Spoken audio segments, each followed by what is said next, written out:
Hi guys, so I just wanted to show you the alerts indicator and how you can use the alerts indicator combined with alerts actions to create a full sort of alert system on the 9G order book. So what you want to do, I'll get started, just jump straight into the 9G spec. The first thing that we need to do if we're going to set up the alerts is define how we're actually going to set our alerts. So to do that, we need to set up a couple of actions, and you need to decide, how you want to go about doing that. So for this example, what I'll do is I'm just going to add essentially a left click on the session profile column. So if I left click it, it's going to place an alert, and then I'm going to set it up so that if I right click the session profile column, it's going to remove the alert. So to do that, we go into the spec that we have active, which is the 9G order book here. I go to my session profile. I've still got an indicator on there from I've got a position marker indicator, but ignore that for now. So we want to do add, and we're going to add an action, and we're going to set it to the left click, and I want to choose a place alert action. And there's a few properties we can set here. I'm happy for it to just alert me once when it's triggered on first touch rather than trade through. I don't want to see a message box, and I'll leave it to play the default sound file when it actually triggers. So let's just name that place alert. And then at the same time, I'm going to set it up to I'm going to set up another action that allows me to cancel an alert on the right click of that column.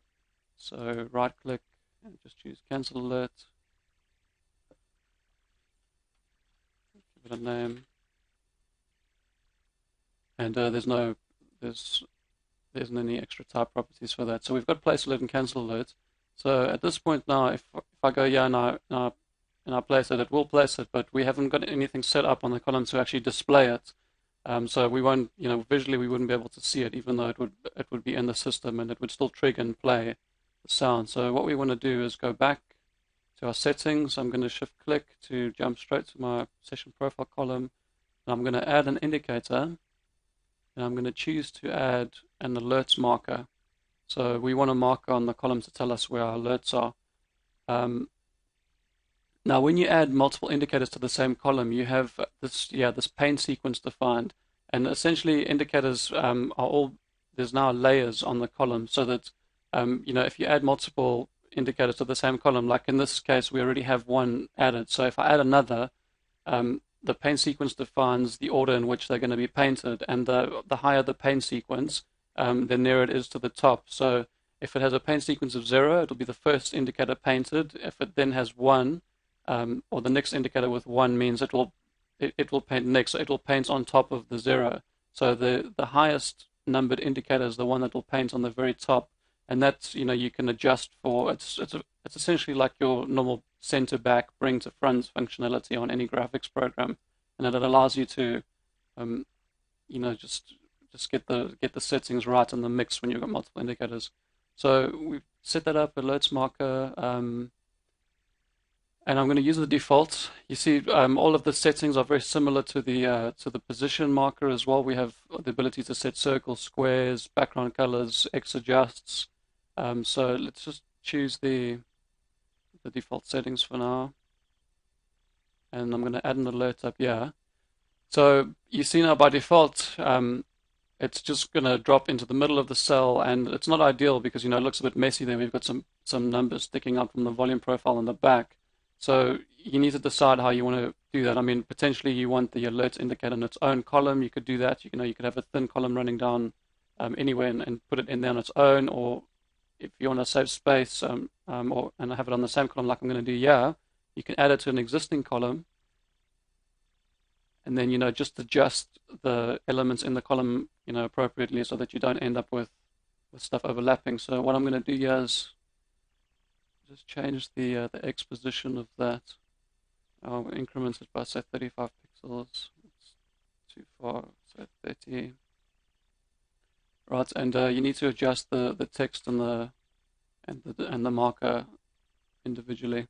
That L is for loaded, so it means that the alert has been loaded. When it gets triggered, it will change to T to show that it's been triggered. So, and of course, you don't have to show that if you don't want. You can turn off font visible, so it won't show it, or you can change what it displays, so you can set that to static text, and maybe you want to show something different, an A for alert or something.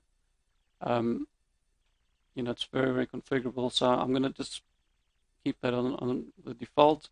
And then what I need to do now is I need to set the second state, which is like the position marker. This also has a double state. So you've got the loaded state, and then you've got the triggered state. So the triggered state has a different color. It's all similar attributes, but we need to set it to have the same X adjustments. Otherwise, it's going to hop back to the middle when it gets triggered. So we want to X adjust that 20 pixels. And the font, we want to X adjust 20 pixels. Right, so I'll just put an alert close to the action so it gets triggered quickly. I'll put 2 on each side, so as soon as price jumps into one of them, we should get a sound player. There we go, and it's gone to triggered. It's actually moved slightly there, so I think I didn't X adjust my pixels correctly. Did I? Yeah, sorry, I had 30 on the unset, so not 20. So we want the 30, and we want the font set to 30 as well. There you go. So that's a bit more tidy. What's happening with this position? I think with this position indicator, I actually haven't set up the. It's because I've only set one of the states, so just ignore that for now. I'll remove that so it's not distracting. So yeah, that's it. So there we've set up the. And again, you don't have to use circles. You can use whatever you want. You can use the line, and you can paint a small line at the bottom and change the colors. You can change the width of the line. It doesn't have to be on this column. Any of the columns, you can put it on the price column.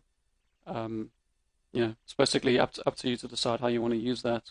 The only other things to mention, I guess, is on the place alert. There's a couple more parameters where if you can turn off alert once, and that will open up another parameter for a refire wait time. So what that does is, let's set this to 10 seconds, and I'm going to set an alert here. So it's just fired now, so it will wait for 10 seconds and then it will notify again.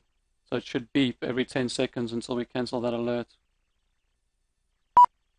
That just beeps again. And that's going to keep firing until that's cancelled. So another 10 seconds will pass and then it will... There we go. So I'll cancel that. So that's for that particular parameter. And then there's another one, trade through, which is essentially, rather than just the on touch, it will actually only fire when it trades through. And then lastly is the message box, and you can put in your message. In that case, it's gonna pop up with a modal dialog that you can respond to let you know, and you can type in whatever message you want. So that's the alert system. I think as a base, it's quite decent. It may be the case that over time we flesh it out a bit and allow for a few more options in terms of the way things are triggered and so on. But I think it's probably a good start for now. Yeah, thanks for watching.